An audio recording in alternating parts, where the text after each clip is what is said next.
In the post-war era, the early 50s saw the start of the changing face of Chesterfield. Many of the old buildings were demolished to make way for new developments.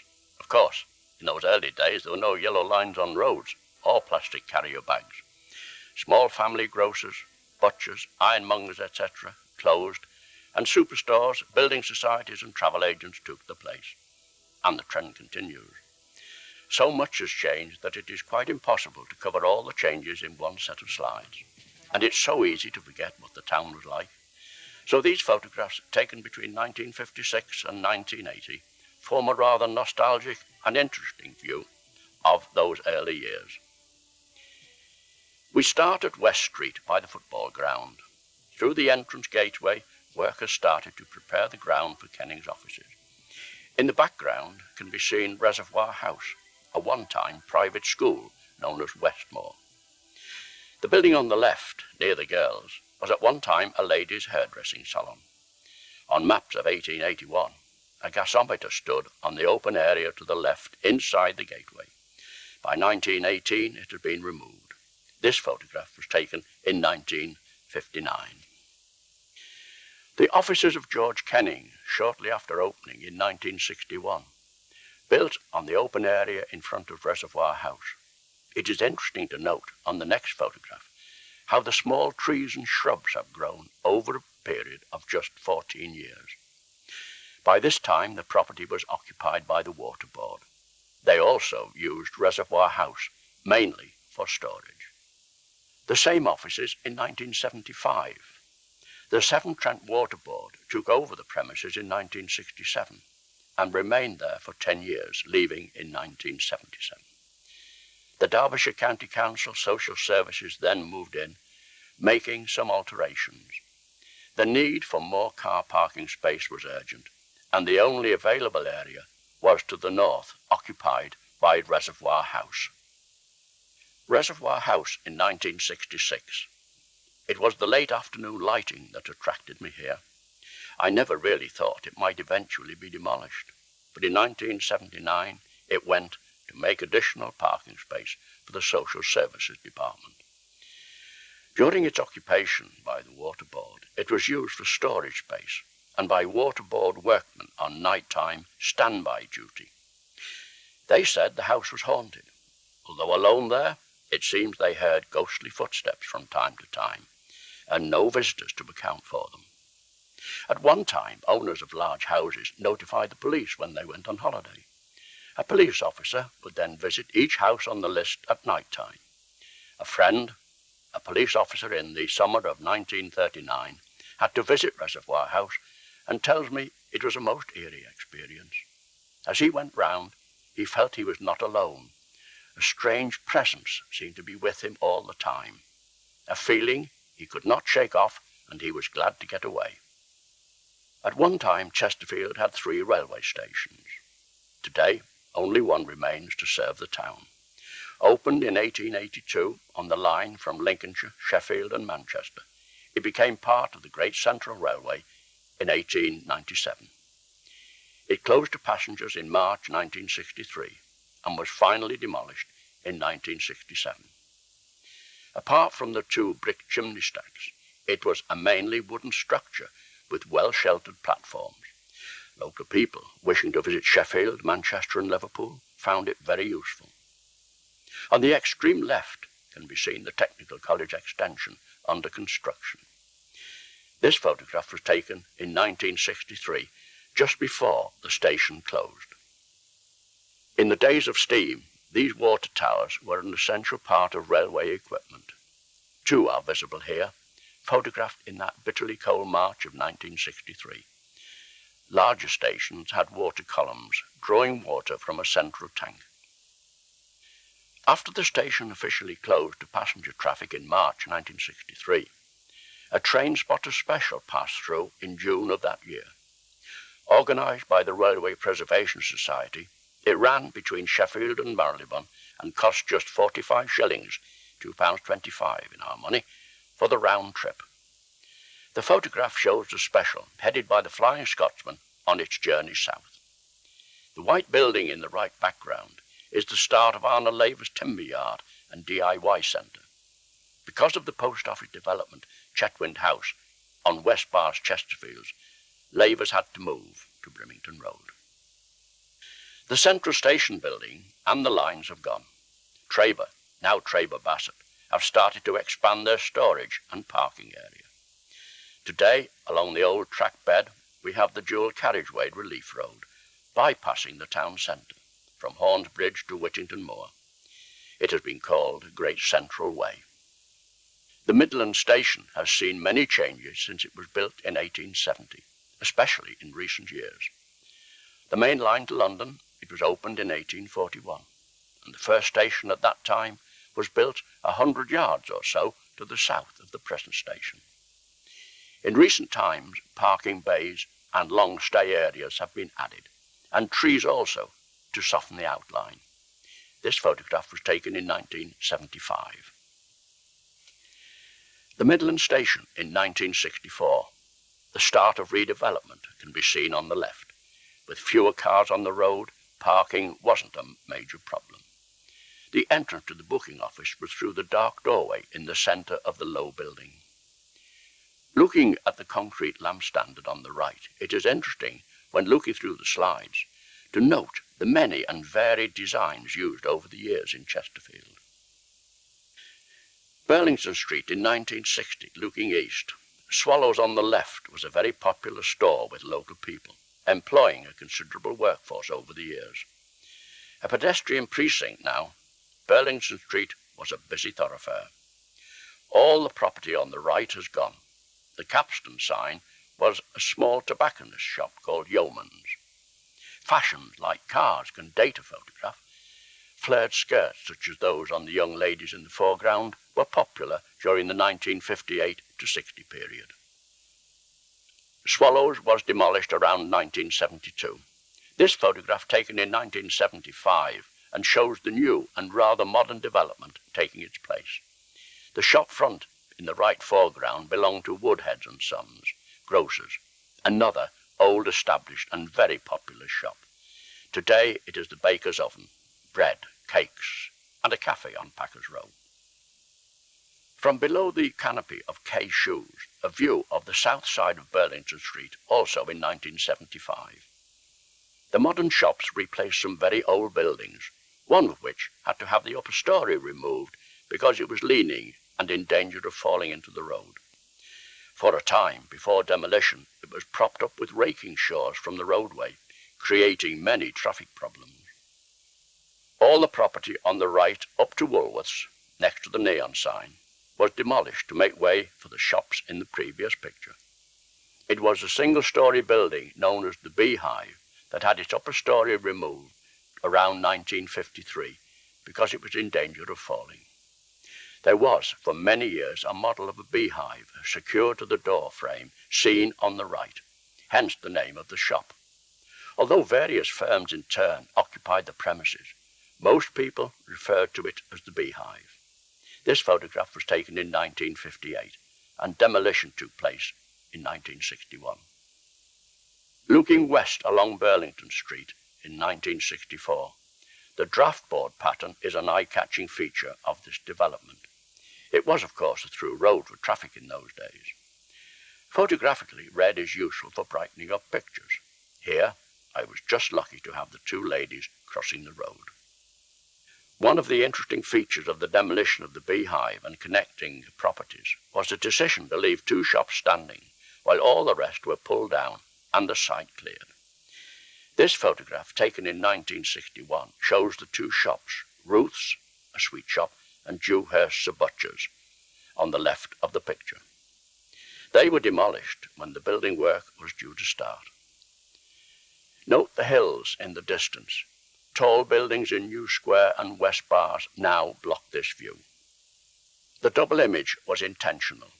I was impressed by the clarity of lighting of the reflection in the window of Weaver to Wearer, a gents' outfitter opposite Swallows in 1963. Burlington Street again. The right side is the normal view, and left the reflection. I rather think the young lady wondered what I was doing.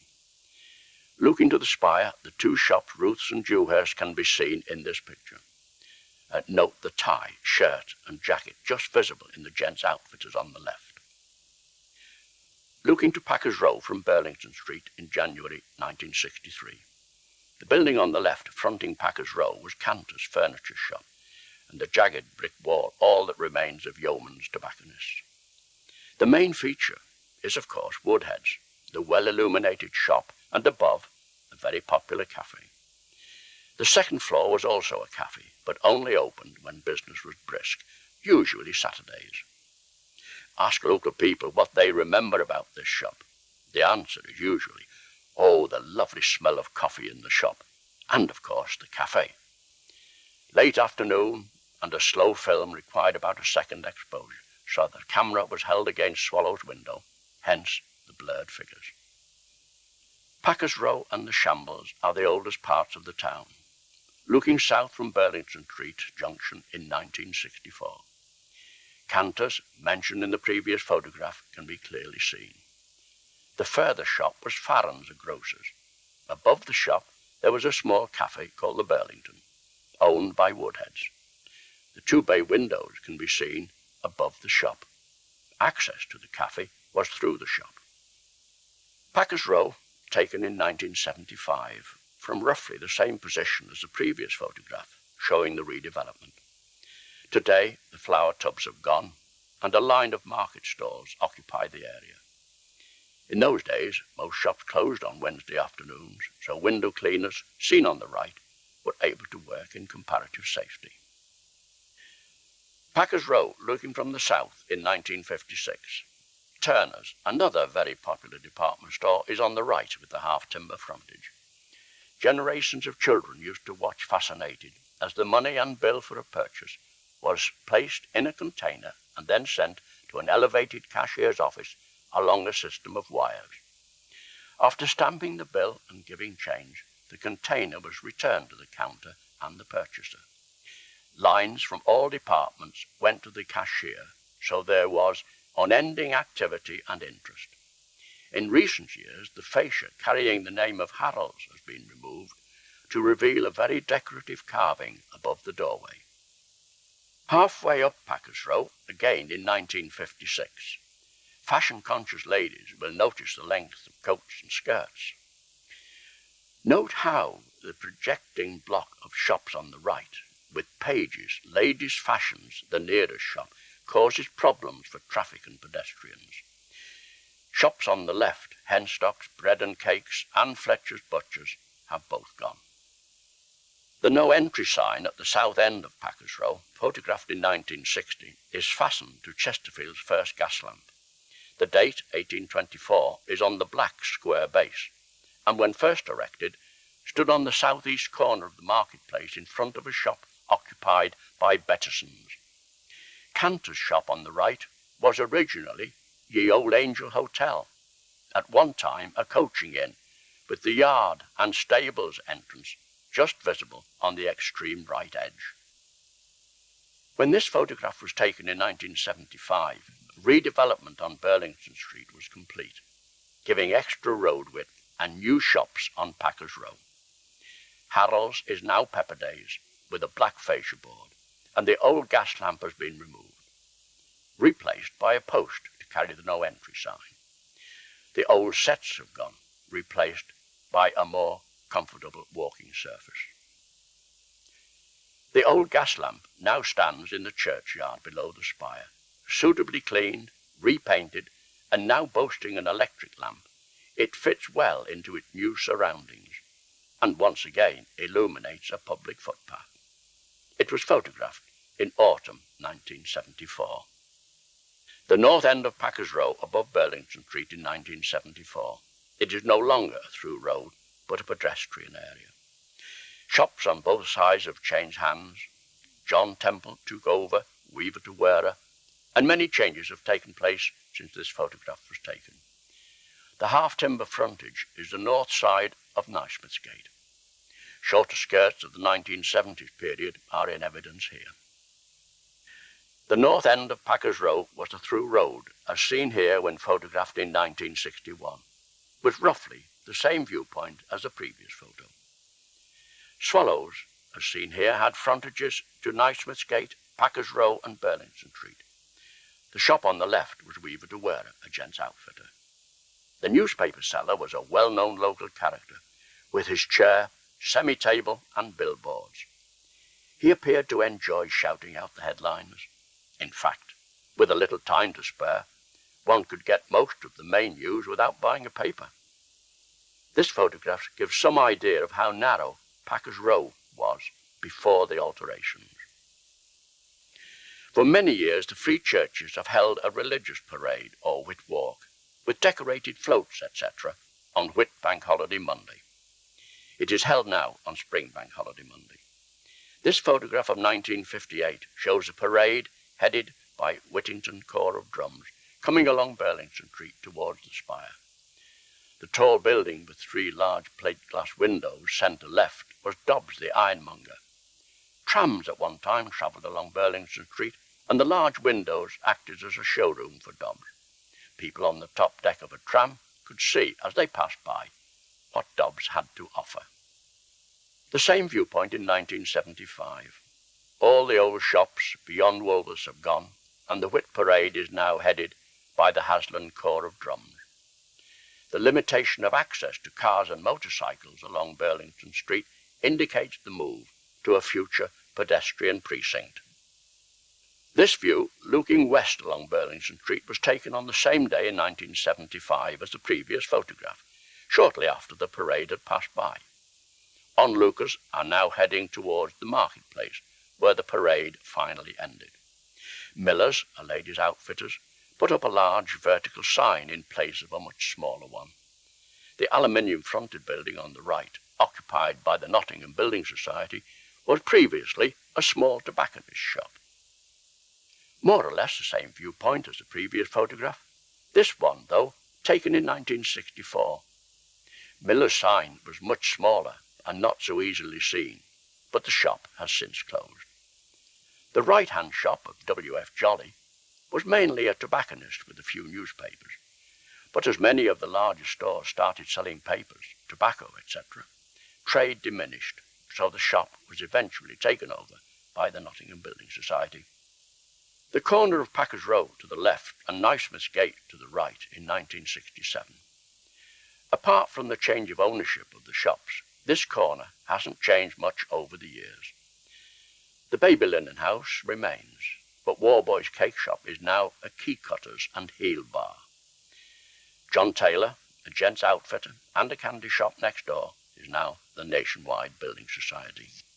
Looking east along Naismith's Gate in 1975, the modern building on the right replaced Swallow's department store, and many of the smaller shops it housed when it opened have changed hands over the years. In 1973, the stone of the parish church was cleaned, its cleanliness in stark contrast to the weathered lead of the spire. The 3 pediments below the spire are on Stevenson Place. For some years, the Photographic Society had a room on the top floor above Timothy White's chemist. Access was by a narrow wooden staircase. There was also a resident ghost, Percy we called him. I recall being in the dark room one evening and hearing footsteps coming up the stairs just outside, but on looking out, there was nobody there. It also happened during one of our evening meetings. A similar viewpoint, looking east along Naismith's Gate, but this one taken in 1959. Swallows on the right, its mock Tudor style matching that of the Victoria on the left. The Victoria complex housed a number of shops as well as a cinema, billiard room, a popular cafe, and a ballroom with a sprung floor, for many years a popular venue for local people. Note the lamp suspended from a cable above the centre of the road. Swallows also had a system whereby cash and bills went to a cashier's office. Wooden balls opened to allow cash and bills to be put inside. These then rolled along channels to the cashier and returned in a similar manner, another source of interest to local children. Cavendish Street in 1960, looking to Holywell Street. The stone building on the right is William Deacon's Bank, built in 1909. Hoyle's Ladies' Fashions occupied the shop at the rear of the bank. This shop was rather unusual in that one could enter from Cavendish Street, walk the full length of the shop and come out into Stevenson Place. The Stevenson Arcade also had an entrance from Stevenson Place, the furthest left white front with a red name on the white fascia. This shop, though, had a much larger floor area. Cavendish Street again, but this was taken in 1975. The bank has become Williams and Glynn's, while Hoyle's shop has gone. The premises now absorbed into the bank, the development well matched to the original building. Many of the smaller shops have changed ownership, while Parsons Electrical Goods erected the large vertical sign. Williams and Glynn's is now the Royal Bank of Scotland. Holywell Cross in 1962. Looking from Cavendish Street, the building on the near side right corner is Ayres Furnishing Store. To the right of the Wimpy Bar is the electricity showroom and office, although at that time it did not have a name board on the face of the building. The grey building on the left was originally an old pub, the Volunteer. When this photograph was taken, it was Sanders Insurance Services. Holywell Cross again, but in 1973. Sanders have slightly altered their frontage and given it a fresh coat of paint. Note also the yellow lines on the road. The shops to the left of Sanders were very well known. The hygienic bakery, bread and cakes of a very high standard, very popular with local people. A sign on the wall of Sanders, above the lady in red, is worth a closer look. This is the old sign on the wall of Sanders, taken in 1980.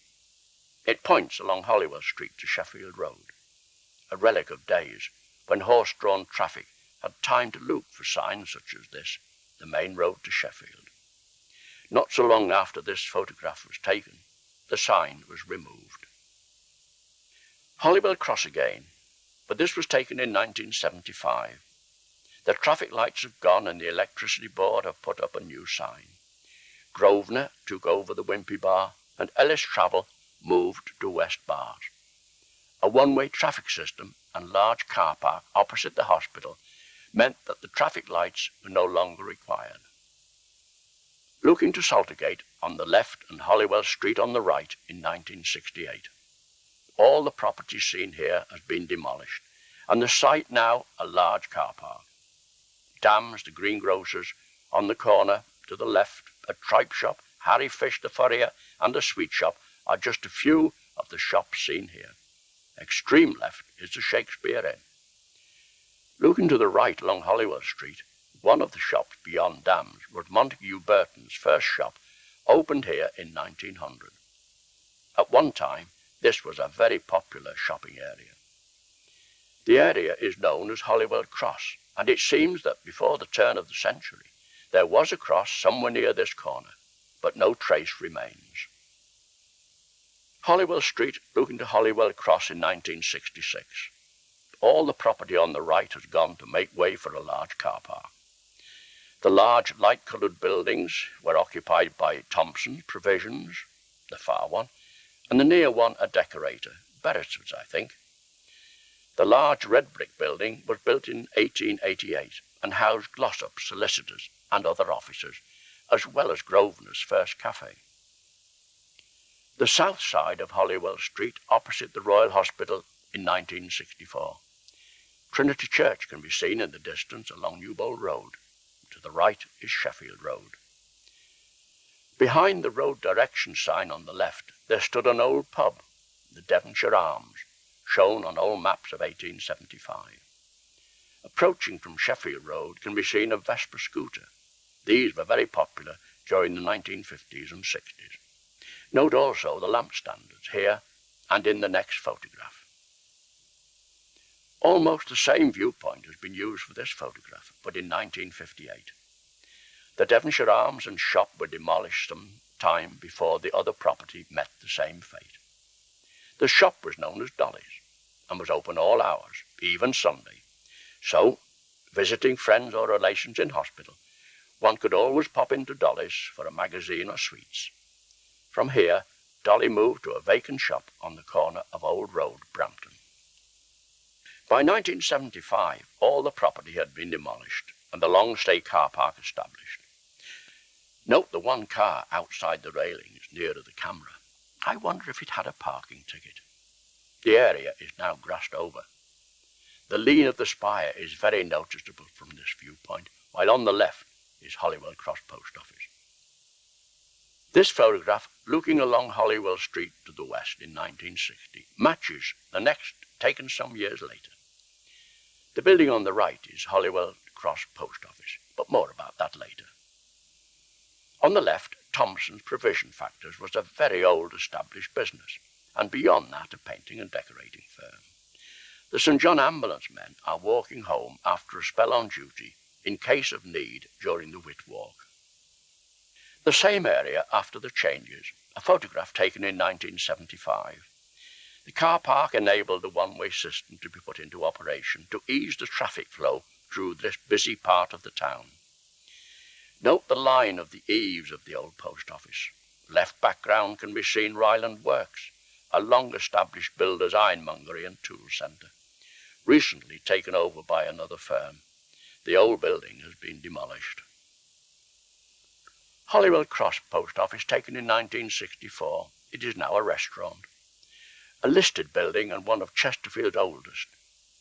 It has had a variety of uses in its time. Once the surrounding property disappeared, its use as a post office declined, and it eventually closed. The date of building is not known for certain. The earliest records show deeds of the 17th century, but it is believed to date from an earlier period. The cutaway doorway allowed horse-drawn carts of hay to cut the corner without losing part of their load. Durrant Road to the right was at one time the only road to Tapton and the fields. The small house behind the post office, leading to the living accommodation behind and above the shop. A good old-fashioned Belection moulded door, and to the left of the door, below the window, a relic of days past, the shoe scraper. I often think it looks rather like a country cottage, a photograph taken in 1960.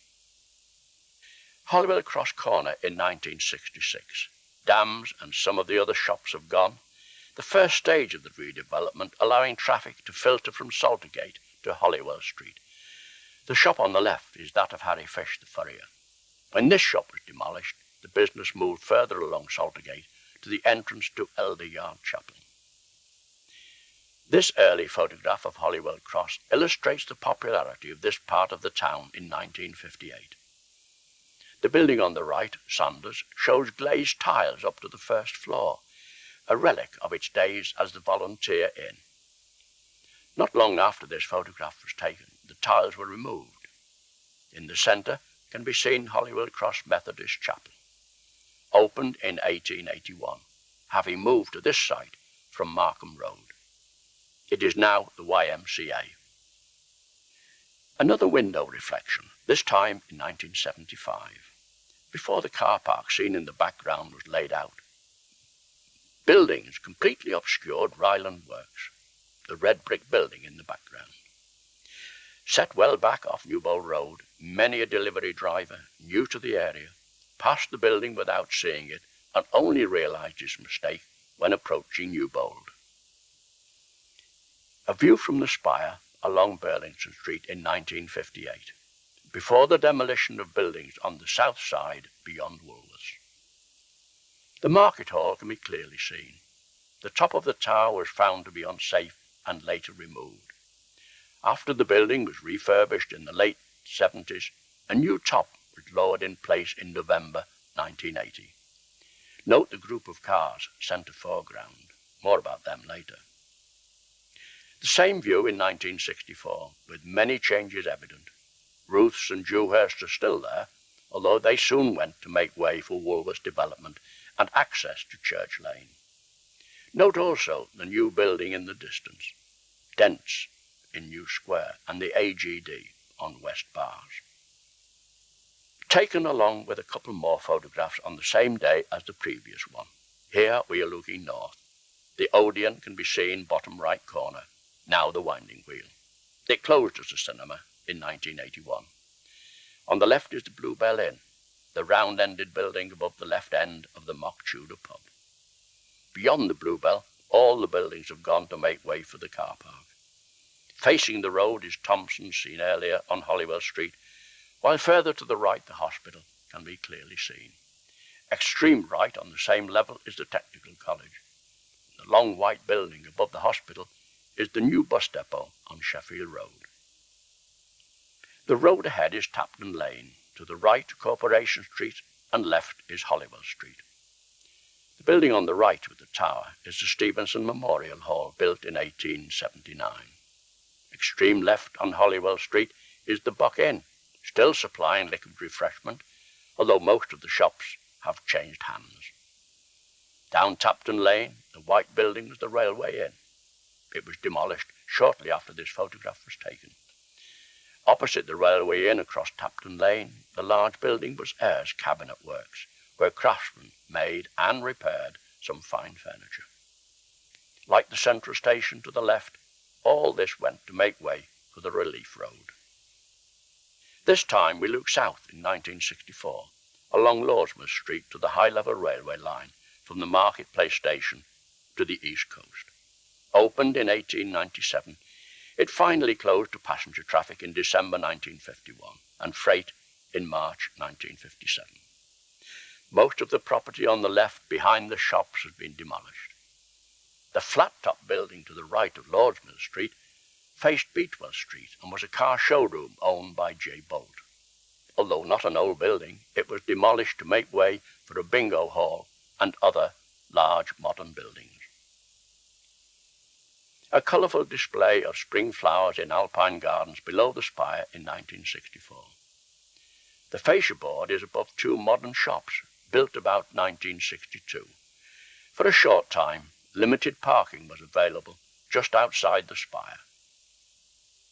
Looking to the two shops mentioned earlier from Burlington Street in 1976. A doorway between the shops gave access to stairs leading to a first-floor cafe, the Burlington.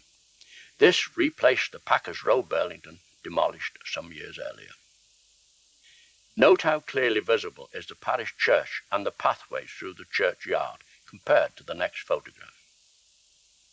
Alpine Gardens in 1960, the scene before the shops opened. The green hut sheltered the collector of fees for car parking. No free parking there. Note also how overgrown was the churchyard. Trees and shrubs made it very dark during the hours of darkness. The few lamps did little to light the pathways. The bright section of lead, 40 feet in length, was put in place after repairs to the timber structure of the spire. Some of the old timbers had to be replaced. At the same time, a new weather vane was added during these repairs between 1950 and 1952. The stonework of the parish church was cleaned in 1973. In one way, it served to emphasize the twist of the structure. The new lead at the top has toned down well and matches well the older lead of earlier years. The Buck Inn on Holywell Street with the spring flowers of the churchyard making a colourful scene in 1960, not unlike a small country town really. The inn has changed its facade slightly, while the shop Mamie, a ladies' dress shop, has a different use today. Corporation Street, looking to the Midland Station in 1963. The scooter was a popular mode of transport during the 50s and 60s and can be seen on a number of photographs of that period. Apart from the small dark building to the right of the red post and near the station, all the rest have gone to make way for the Relief Road. The triangular building centre facing the road housed Jay's furniture store at the far end. But in the early part of the century, it was Freeman's Temperance Hotel. Down the lane, beyond the Red Beetle, was the Midland Hotel. Corporation Street again, but in 1975. All the property to the right has gone, and for some time it was a car park. The road to the right, Ayre Street, joined Hady Hill near the Bridge Inn. The fields of Tapton form a pleasant background. Looking along Corporation Street towards the town in 1960, the Beetle on the right retained its distinctive shape for many years and was a popular car. The young lady is wearing the fashion of the period, the flared skirt of the 58 and 60s. The low building on the right edge was Bowers Taxis, while the main building on the right was the Hippodrome. A very popular venue for local people over the years. At the top of the hill, the Clifton Hotel can be seen, although some time ago it was renamed the Ascot. In 1960, Corporation Street was a very busy thoroughfare, leading to the Midland Station and to Tapton and Spittal. On the left can be seen the Hippodrome. Until its name change in 1912, it was the Theatre Royal. Gracie Fields, Sandy Powell, and many well-known stars of the period performed there. Next came Bowers Taxis on the corner of Felkin Street, and the large building in the opposite corner of Felkin Street was the Station Hotel, now considerably extended and known as the Chesterfield Hotel. The Hippodrome was demolished shortly after the last photograph was taken in 1960. Here, in 1975, the site is now part of Pilkington's garage area, and the showroom has been rebuilt and set further back from the road. Today, Corporation Street is no longer a thoroughfare for traffic. Just above the Chesterfield Hotel, a footbridge connects the two remaining portions of the road. On the left is the corner of the Station Hotel, a photograph from 1960. In earlier years, hotels meeting standards set by the AA were allowed to display the AA sign seen here on the left. The central station can be seen along the road to the right. Towering above is the extension to the Technical College. The pairs of white panels down the front were knocked out when the forward extension was completed to allow access. The main block was of brick construction, while the forward section was of panel construction. The completed Technical College in 1975. The differing styles of construction can be clearly seen. The red brick building to the right of the low white section was the Technical College in 1947. It is now known as Chesterfield College. Work can be seen in progress clearing the site of the central station, while on the road the area fronting the station was, for a short time, used as a car park. The Shambles is the oldest part of the town and consists of a number of narrow passageways. Illustrated here is Irongate, looking north from central pavement to the High Street, photographed in 1963. On the right was the Yorkshire Penny Bank. Today it is occupied by the Halifax Building Society. Wigfall's shop has seen many changes. Today it is a travel agent belonging to the Ilkeston Co-op. Another passageway of the Shambles, looking from Souters Row to Palmer's Gate. Attractive autumn lighting improved the appearance of this dingy passage in 1960. The gully seems to have a dead end, no doubt due to alterations over the years, and note also the dustbins awaiting collection. In recent years, much has been done to improve this part of the town, and the pathway here has been recently paved and the gully has gone. The east side of the marketplace in 1964. Boots occupied a large area facing the High Street and the marketplace for some time after this photograph was taken. More recently, Boots have moved to premises in the pavements. The two projecting buildings have recently been demolished and rebuilt as one unit for the Britannia Building Society. The near one was Home and Colonial, a grocer's, while beyond with his arches stood cathedral vaults, locally known as Pretty Windows. This was one of three Regency buildings on the north, east and south sides of the marketplace. Wakefield's can be seen near the phone booths, and Harry Jacobs' furniture store is today a burger bar, McDonald's. The open market had been popular with shoppers for a great many years. At one time, thought was given to a covered market. Happily, the open market was retained and is thronged with shoppers on market days. Some may only browse, but it's a colourful scene today, just as it was when this photograph was taken in 1963. Another photograph taken on the same day, this time the corner on High Street, showing the market's popularity with shoppers. Of all the buildings in the background, only one remains today. Second from left, the light stone building, the Midland Bank. Maxwell's, a ladies' dress shop, was well known, and would appear that a good proportion of Chesterfield brides bought their wedding dresses there. Another stall on that same day, awnings over the stalls at that time, but all the same drab grey. In recent times these have been changed and are now brightly coloured, helping to promote a cheerful image for tourists and residents alike. Note the brown paper bags and the prices. Oranges, 3 old pence, remember, each. Granny Smith's apples, 1 and 6 pence, that is 7 pence halfpenny a pound, and nylon coats too. The west side of the marketplace in 1963, looking to Gloomengate, before the market hall was refurbished. Restrictions today prevent shopkeepers defacing the arches with shop name boards. Bransons are still operating. In those days, one could join this coach on certain afternoons for a 3-hour mystery tour of Derbyshire for 5 shillings, just 25p today. The marketplace after the end of the Whit Walk in 1966. Douglas Turner's, gents outfitters, was one of the few shops to return to its original premises after the restoration of the market hall in 1980. Tyler's Boots moved to the north side of the marketplace as Tandem Shoes, but has since closed. Fields End seemed to be a general outfitter's, jewellery, and also a pawnbroker's shop. The High Street, north side of the marketplace in 1965, taken really to record the closing of Hadfield's, an old established and popular pork shop.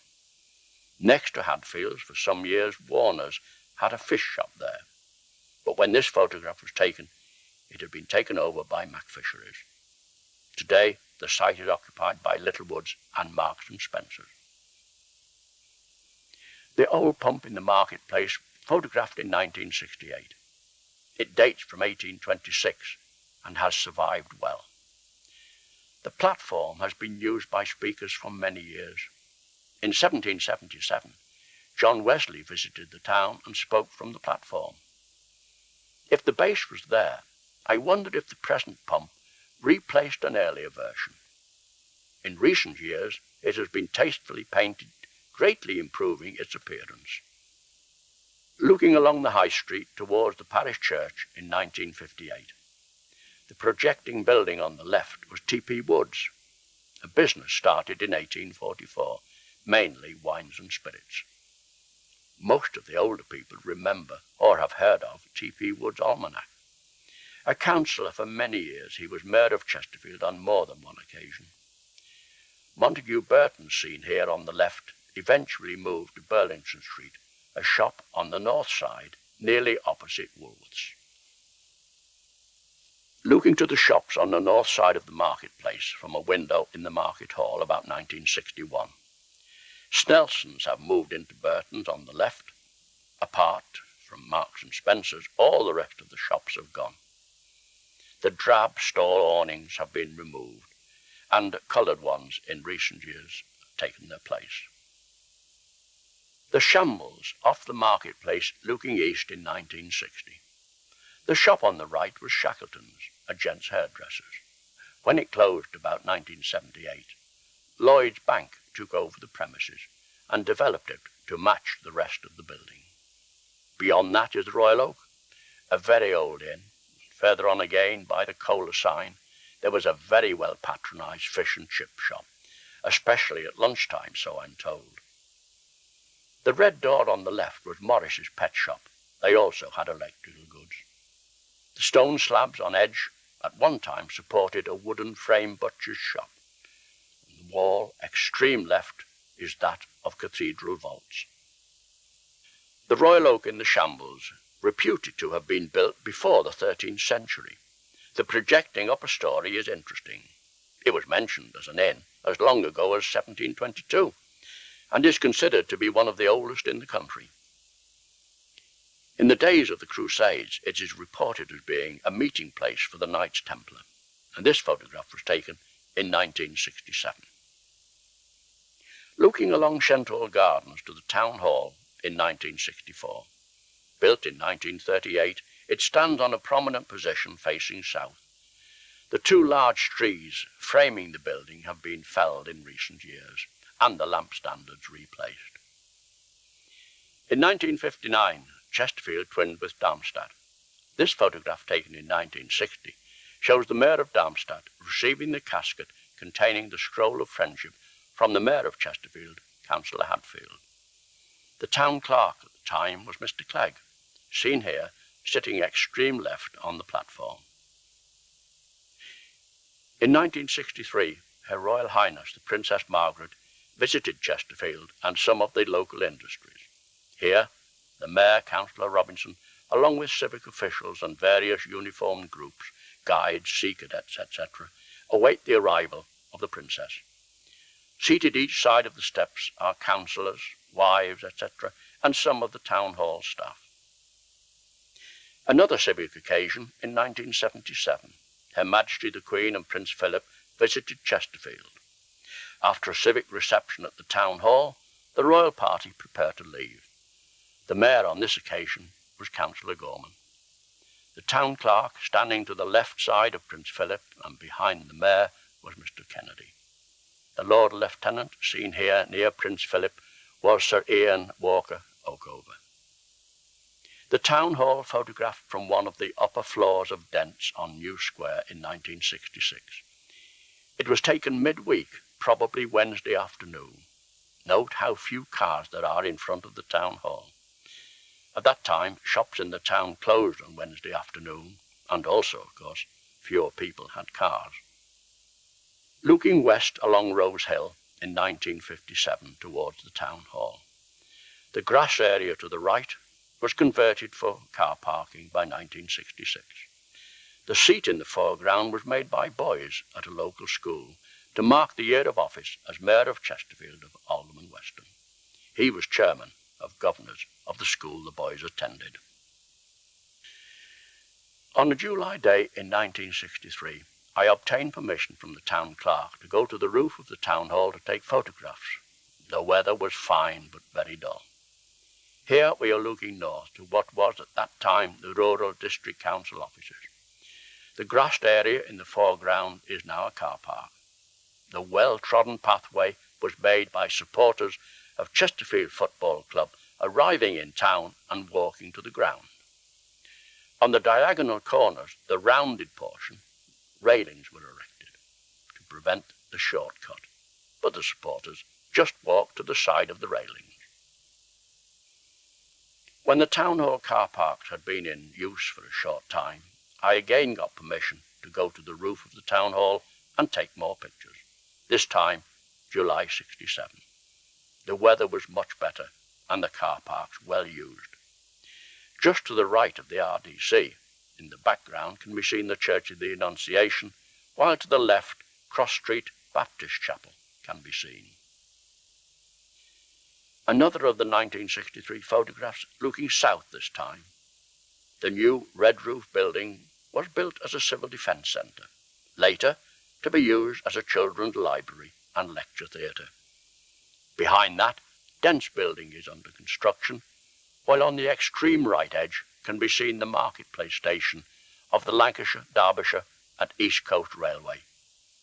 The long building in the right background is the tube works. Again, looking south, but to the right of the last photograph, the right side of the marketplace station can be seen and the Accountant General's Department building, as it was then, under construction. When the station building had been demolished, the new Beatwell Street extension joined West Bars near Shenthall Gardens. Part of the timber yard became a car park for AGD staff.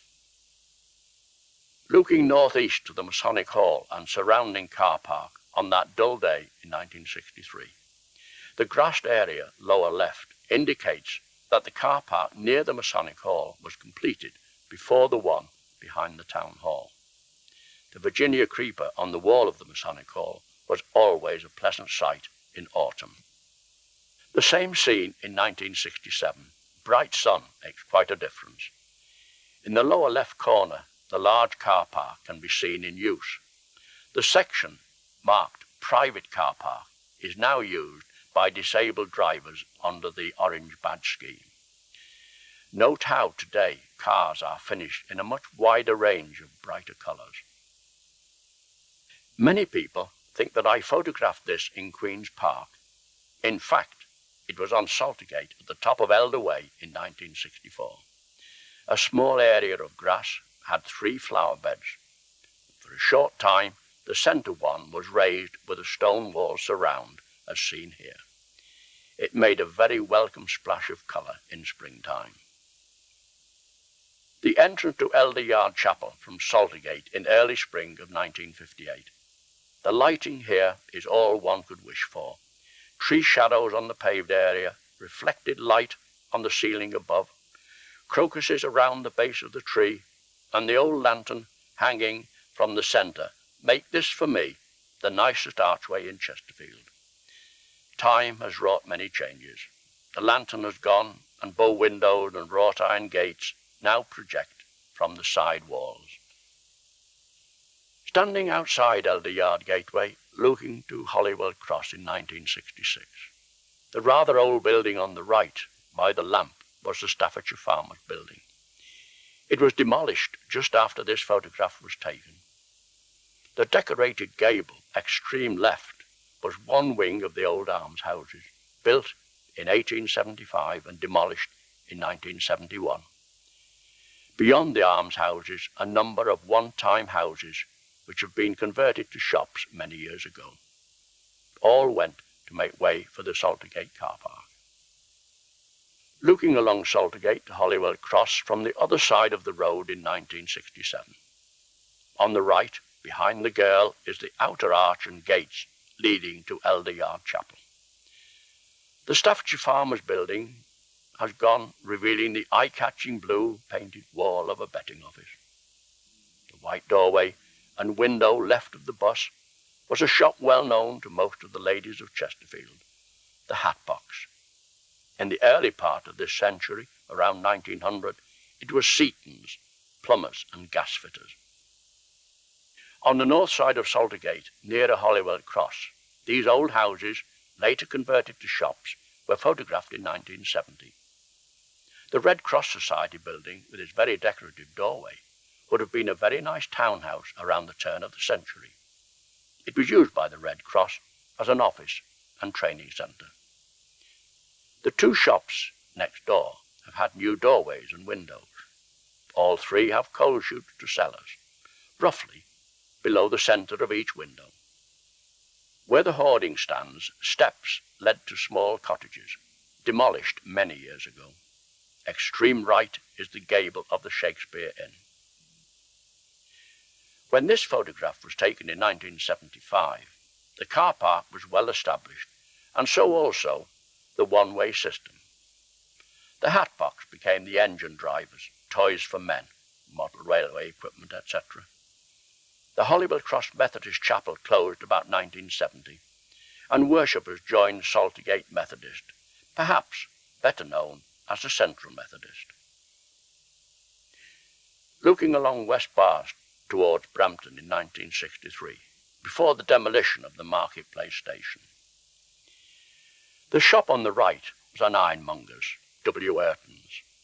They moved there from Gloomengate in the 1880s, and also had premises on Park Road for the repair and maintenance of mowers and other machinery. I knew Bill Ayrton well, and they had everything, but on occasions it took a while to find it. When I went into the cellars, I knew why.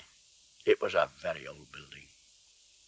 Beyond Ayrton's, 2 small shops, one Troth's newsagent and the other Hill's, the jewellers. Hill's moved into Dent's new building. The Sun Inn is still there. Beyond that, a paint shop and a couple more, including the Army Information Office. More or less the same view in 1975, but including Dent's new building and what changes have taken place. The red brick building is Botham's estate agents, and other offices and shops. Beyond can be seen the flag of the Army Information Office. The two cars parked next to the chemist's doorway really couldn't get much closer, and the two ladies seemed determined to have their photograph taken. Still on West Bars, looking to the AGD again in 1975, but from near Botham's on the other side. The Marketplace station has gone. It stood where the railings are, now the Portland Hotel car park. The corner of the hotel can be seen on the left. Beyond Botham's on the right can be seen the Army Office with its flag. No longer a through road, the projecting pavement below the tree indicates the new main road which passes to the south side of the Portland car park. I think this photograph, taken in 1961, illustrates the changes that have taken place since the start of the AGD development. Key to the scene is the Army Office, as on the previous photograph. On the left is the end of the Marketplace station. The timber structures are the drying sheds of Arnold Labour's timber yard. The entrance, just this side of the brick building, originally the goods yard of the station. This photograph, taken in 1975, from the end of Shenstall Gardens, looking to the Portland Hotel, shows the new road to the south of the hotel. The Marketplace station stood next to the hotel, and its goods yard covered much of the area to the right. The hotel, originally red brick, has had a colour wash applied in recent years. A photograph from Rose Hill in 1963, looking to the Civil Defence Centre. Dense building is under construction beyond. The crane erected inside the building. When almost finished, the crane was lifted out, section by section, and the building then completed. To the right of the AGD can be seen with scaffolding, while to its left, note 3 white dormer windows projecting from the roof of the old Marketplace station. The rounded pavement ends, on the far pavement, indicate a narrow pathway seen on the next photograph. All the property on the left was demolished to make way for the Civil Defence building. The pathway can be seen in the foreground on this photograph taken in 1961. The red roof, old stone building has all the appearances of an old farm building. To the right of that, an old pub, closed many years ago, the Star and Garter. Popular though in the early part of this century, when New Square was often called the Pig Market or Swine's Green. The Star and Garter could be approached from West Bars by a passage next to Ayrton's shop or from New Square. This view, taken in 1959, is along the Star and Garter yard from New Square.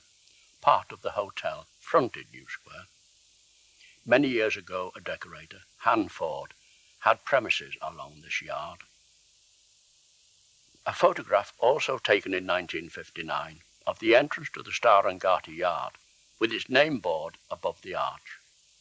A very old building, it was in a rather sorry state, as can be seen here. It wasn't long afterwards that demolition took place, and today dense building stands on this site.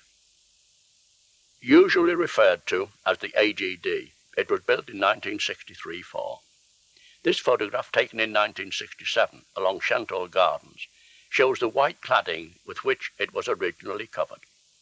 Sometime later, the slabs started to show signs of leaving the structure, so all were removed and replaced by a different slab, slightly darker in colour. When this department came to Chesterfield, many staff came too, to accommodate them, and a estate at Lownsley Green was built. In the near future, the AGD is to transfer to a new building, at present under construction on Boythorpe Road. The old building seems to have had its day. Looking down Shenstall Gardens in 1959 to what was Laver's timber yard, originally the goods yard of the station. Not so long after this photograph was taken, Laver's started their move to their present site on Brimington Road. Taken in January 1964, it shows the AGD under construction and snow on the ground, a real winter's night. The white and red lines are the side and tail lights of cars passing on West Bars. It was a time exposure. In order to get the work completed on time, there was a penalty clause to come into effect if the completion date was not met. Once the fabric was finished, plasterers and other craftsmen who could work at night did so. I was lucky to get this building before demolition got too far advanced, taken in 1960. It was Hollis and Brummel Boot and Shoe Warehouse, although about 1910 it was Elliott's Steeple Sweet Works, producing many varieties of boiled sweets. According to a shopping gazette of 1910, almost 1,000 varieties were kept in stock. A well-constructed roof, curved purlins and king-post trusses. I was fortunate also to get all these vehicles together. Co-op meat van, White's Furniture, both are finished. A Mini, an Anglia, a Prefect, and a minivan. Park Road to the east of Queen's Park in 1960. The last photograph of Hollis and Brummel's shows White's van on Park Road. Some 100 yards along Park Road, this bridge carried the railway from the Marketplace station over Park Road. Once the railway closed, the bridge was demolished. Built of blue engineering bricks, it was intended to last, so the easier way to demolish it was with explosives. This was done on a Sunday morning around 1963. A view of the Marketplace station buildings from the goods yard in 1961. At that time, it was Labour's timber yard. I always considered it to be well built and typical station architecture of the Victorian period. Two of Chesterfield's landmarks, the Crooked Spire and the tower of the Market Hall, can be clearly seen. A view along West Barston New Square in 1967, before Botham's building had been erected. On the right can be seen the Marketplace station, before demolition and the rerouting of the main road. It is interesting to note that since the last photograph was taken in 1961, the top of the Market Hall tower has been removed. It was found to be dangerous and badly in need of repair. It was replaced in 1980 by a good copy made of fiberglass. A photograph from the front of the Portland Hotel on West Bars, looking to New Square in 1959. To the left of the bus is the post office. Originally, it was across the road in the Market Hall before moving to its present location about 1886.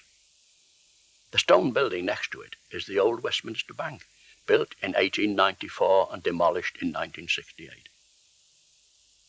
West Bars to New Square in 1975, with most of the old buildings gone, and showing the modern development with Botham's on the left, then dense, while the Westminster Bank had been replaced by a modern structure, incorporating shops and offices, and is now the National Westminster Bank. The tower of the Market Hall is still without its top. According to my photographs, it was topless for about 13 years. Markham Road extension behind the AGD, photographed on a bitterly cold January morning in 1964, just after the AGD was built. The road was originally just an ordinary two-way road when it was first constructed. The embankment looked very bare before the planting of shrubs, etc. The same scene on a summer's day in 1975, but now the road has been converted to a dual carriageway, and it is worth noting how the trees and shrubs have grown on the embankment. Both photographs are looking towards Boythorpe Road, and the building just beyond the roundabout is the Brampton Brewery building, facing Chatsworth Road. It has since been demolished and replaced by B&Q, a DIY superstore. Boythorpe Road in 1964, photographed from the top end of the annex, now a sports ground looking towards Chatsworth Road. The modern houses on the left replace some old cottages built last century in connection with the old Boythorpe Colliery. Boythorpe Road again from just about the same viewpoint in 1960, showing the old cottages replaced by the modern houses shown in the previous photograph. Many would be occupied in the early days by miners from the Boythorpe Colliery. One house I recall seeing has a horizontal sliding window, usually called a Yorkshire light, not so common in this area. For many years, the boys of William Rhodes School used to throw the discus from this slab before it was moved. The school decided to use this area for tennis courts, so when the slab was moved by a bulldozer preparing the ground, the old ventilating shaft was discovered, a relic of the old Boythorpe colliery.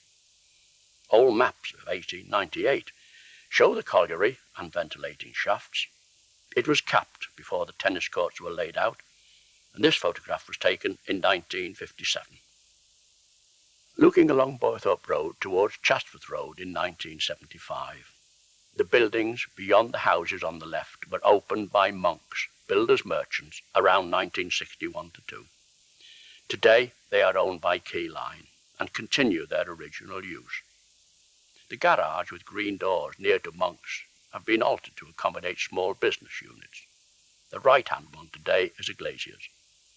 On the top of the hill in the background is the old Central School on Ashgate Road. This photograph, taken in 1960, shows a couple more of the garages seen in the last photograph. The old farm building seen here on the corner of Dock Walk was demolished just after this photograph was taken to make way for monks. It was a farm during the latter part of last century, and they used to farm the land on which Boythorpe Estate stands today. In post-war years, it was a small cafe and tea room. Queen's Park on the east side of Boythorpe Road was opened on the 21st of September 1887 to celebrate the reign of Queen Victoria. Originally, it was farmland belonging to Maynards of West Bars. T.P. Woods, the Mayor of Chesterfield, was a prime mover in this venture. The small building on the right housed a turnstile and was the entry point to cricket matches, etc., many years ago. The autumn lighting on the children's playground and swings is now just a memory. The swimming bath and leisure centre now stand on this site. This photograph was taken in 1960. The park layout is all man-made, including the lake, seen here frozen over. Park keepers usually manage to maintain an ice-free area for ducks and wildfowl. Very much a winter scene taken in 1963. Another autumn scene in the park in 1960. The building on the right background is now used as the park office, but the foreground has all changed. The bridge from the AGD crossing Markham Road comes down into the park at just this spot. Although only small, Queen's Park has provided many quiet corners for pictorial autumn and winter scenes. These I have enjoyed over the years. In this case, freshly cut grass and the sun breaking through the mist-shrouded trees make this a pleasant picture in 1960. The early months of 1963, January to March, were bitterly cold with almost continuous frost or snow. In this photograph, the small area was, with no little effort, kept clear of ice by the park staff for ducks, swans, etc. Most of the foreground is solid ice covered with snow. The sun, balanced between the branches of the tree, was not accidental. Across Boythorpe Road now to an area of ground, photographed in 1976, that Robinsons cleared to make a park for their heavy transport. In the foreground is the River Hepper, while standing out clearly on the hill is the town hall. The white gates below the town hall are on Boythorpe Road and were used to close the road to traffic while railway engines and wagons crossed the road. The same scene in 1959, taken from almost the same viewpoint. The railway line was usually referred to as the Brampton branch and went along the Goyt side. At one time, there were many industries in the Brampton area, and this line served them all. New Brampton colliery, potteries, and clay pits, to mention just a few. Another photograph taken in 1959, showing the long gates in use. The engine and wagons travelled slowly, so one had to just be patient and wait until the gates opened again. Houses on the left are on Wheatbridge Road. Near them, another railway line crossed Boythorpe Road, Wheatbridge Road and Chatsworth Road to send coal wagons into the gasworks on the corner of Chatsworth Road and Foljambe Road. All have gone, lines and gates. The engine was built around the turn of the century. Across to the east side of Boythorpe Road and the site of the track bed of the railway. When it was all cleared away, it was laid out for a children's railway in Queen's Park, as this photograph taken in 1977 shows. This has now gone, and a car park serves a swimming bath and leisure centre. Today, there is a large roundabout at the bottom of Boythorpe Road and Foljambe Road. Looking through the trees at the top of the picture, cars can be seen coming from Boythorpe Road. In the spring of 1970, when this photograph was taken, the crocuses made the roundabout a very colourful sight. Recent pictures show that the daffodils are now growing in profusion on the roundabout, but crocuses few in number. A photograph taken in 1960, looking along Wheatbridge Road to Boythorpe Road and West Bars in the distance. Houses to left and right on Wheatbridge Road have gone, as well as the builder's merchant, Wilcoxon's, on Boythorpe Road corner, to make way for the new roundabout. The foreground road is the westbound exit from the roundabout today, while instead of the houses, B&Q, a large DIY store, has been built there. Another 1960s photograph of the junction, but this time from Boythorpe Road, showing between the houses the gas board building of 1910 at the bottom of Foljambe Road. Apart from the gas board building, all the property seen here was demolished when the road layout changed soon after this photograph was taken. From a little further up Boythorpe Road, this photograph shows the extent of the changes by 1964. It is interesting to note from the previous picture that the gas board building has had a facelift. Trees planted on the roundabout now completely block the view of the property seen here. The gas board building was demolished in 1978. Looking towards the town centre from the corner of Wheatbridge Road, here on the right, in 1959, the row of cottages on the right, known as West Row, were demolished shortly after this photograph was taken. The Co-op grocery shop on the left has become the TV repair depot for the same firm. Originally, it was situated in older premises on Boythorpe Road, now the site of the new post office building.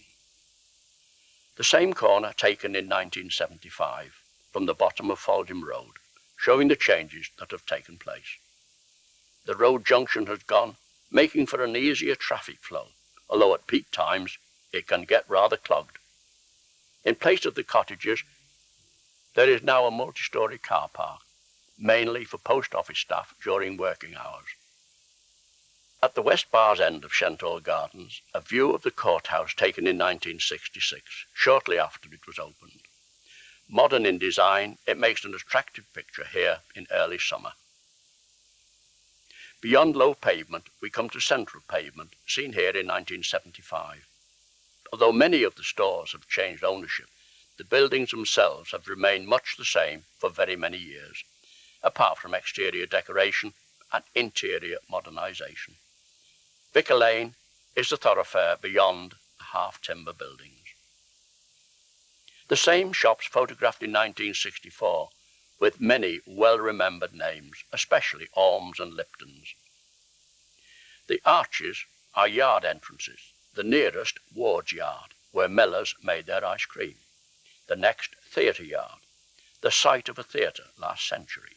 In recent times, the entrance to the police station.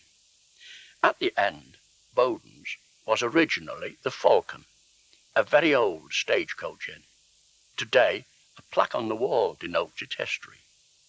The entrance to the yard is on the near side, and there is still an old nameplate, Falcon Yard, secured to the wall. The long window of Greaves, the chemist, on the east end of low pavement, photographed in 1970. A relic of the days when tax was levied on each window in a house. By lighting several floors with one window, the overall cost was reduced. Boots moved into this corner of the pavements after refurbishment, and this window has been removed for safekeeping. A window somewhat similar, has taken its place in the new development. The corner of Vicar Lane and South Street, photographed in 1971. On the right is the old Falcon, now a building society office, with a traffic warden keeping a watchful eye on parking. The Fine Fair building opened just before this photograph was taken, on the site of the old commercial hotel. It is today the Wilkinson Home and Garden Centre.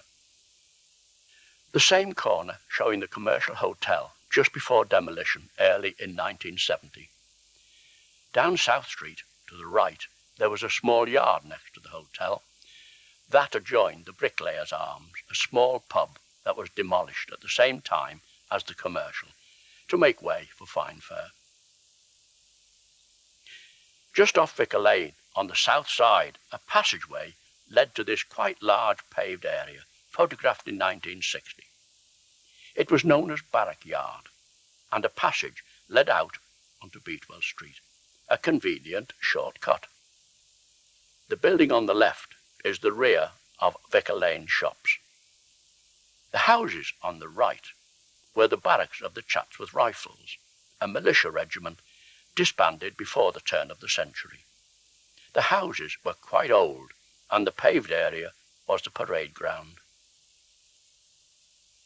Taken at the same time as the previous photograph, this time looking south to Beatwell Street.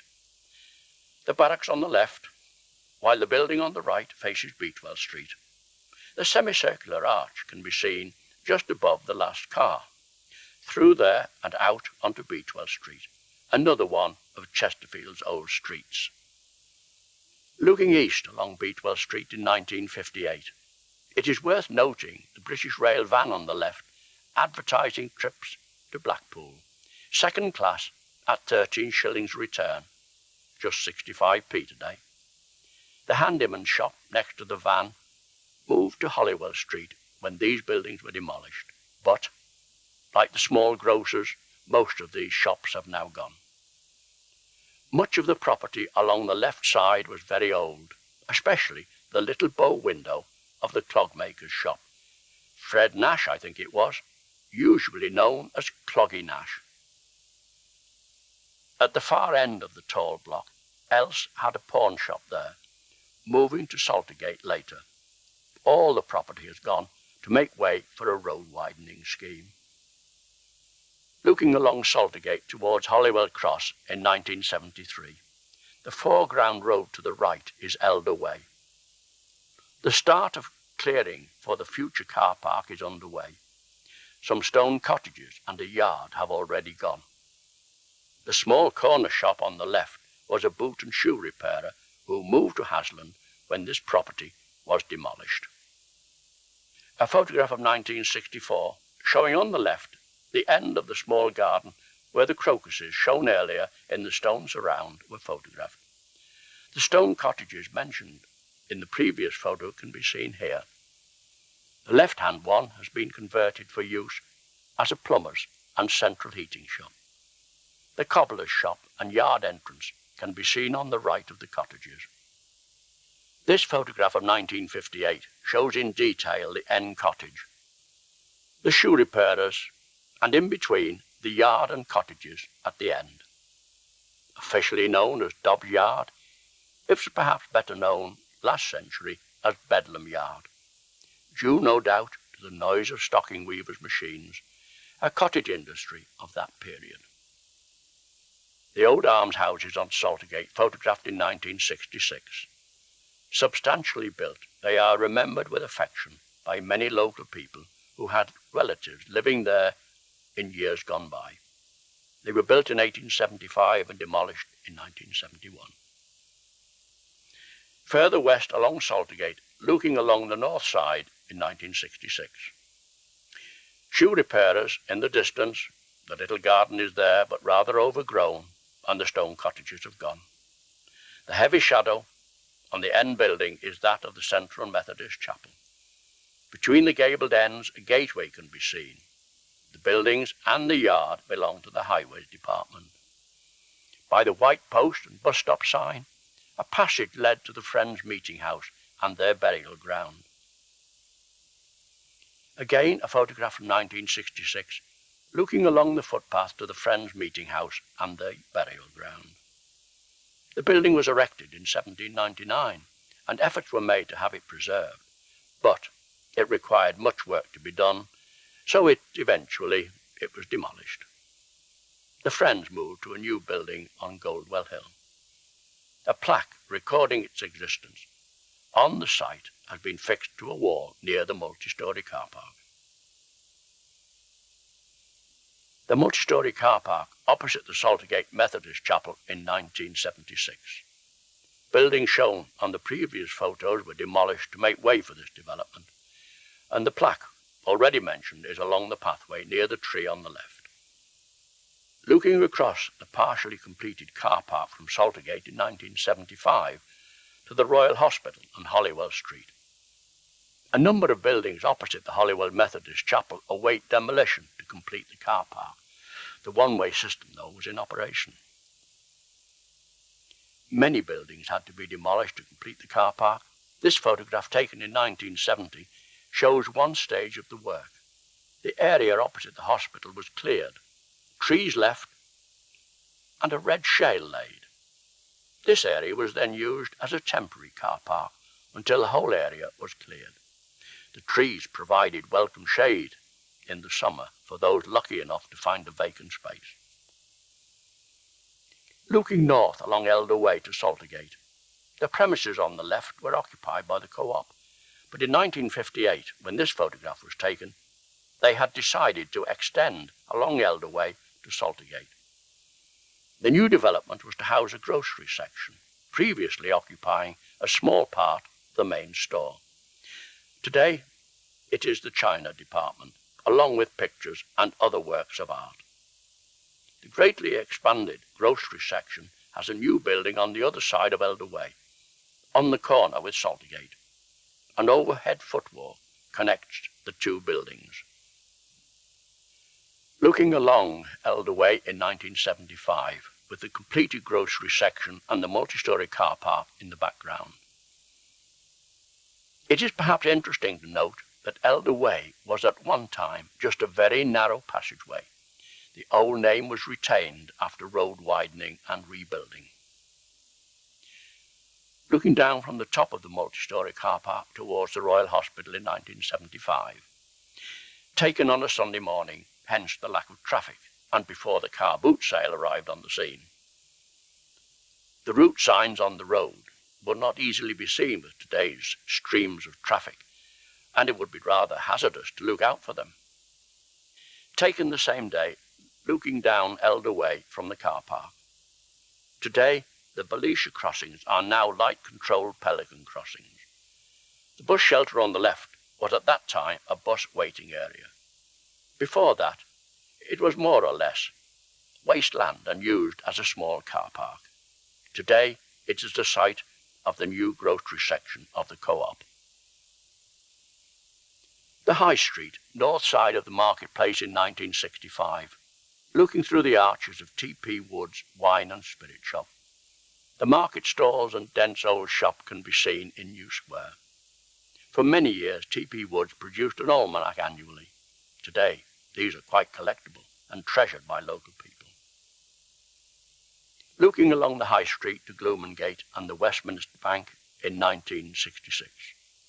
Apart from the Midland Bank, on the near corner of Gloomingate, all the rest have gone to make way for Littlewoods and Marks and Spencer's. Next to the Midland Bank, Snelson's, a radio shop with the large signboard, for a short time took over the shop that at one time had been Montague Burton's before they moved to Burlington Street.